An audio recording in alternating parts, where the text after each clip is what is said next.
Hi, welcome to Branding Irons Unlimited.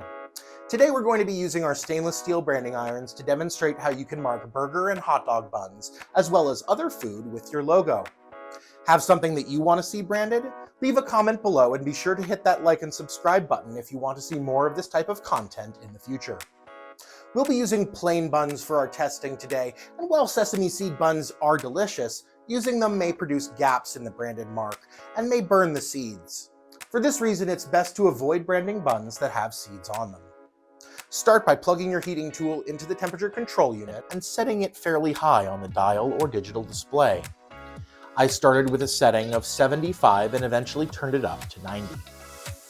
Just like we demonstrated in our video guide for branding different species of wood, you should be sure to do some test markings at various TCU settings and dwell times to find the optimal setting and dwell times for your specific logo and food surface. Before branding your bun, take a piece of aluminum foil that is slightly larger than your branding iron and spray it with an oil that has a high smoke point, such as vegetable or avocado oil. Then take the engraved face of the hot branding iron and tap gently on the foil to transfer a small amount of the oil to the heated brand. By lightly coating the branding head in this way, it will help to prevent the bun from sticking to the heated tool. Now, there are two methods of applying the brand to the buns that we recommend trying to see which gives the best marks on your product. The first method is to bring the heated branding iron straight down into the top of the bun, being sure not to press too hard. If too much pressure is applied, the back of the heated branding head may make contact with the bun and could leave over branded marks.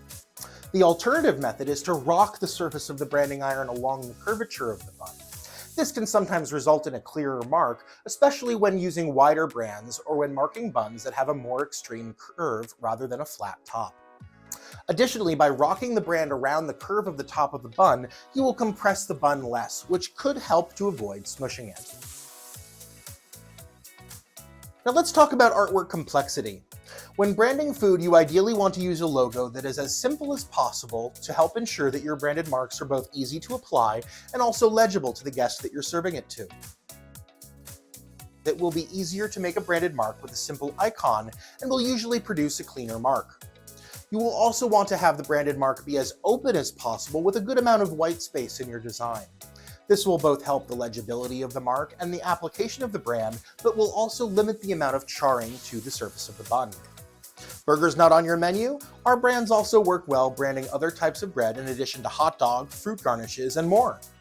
Thanks very much for stopping by. If you have any questions, be sure to leave a comment below, or if you need to order a branding iron for marking food, visit our website brandingirons.com, linked in the description and comments below.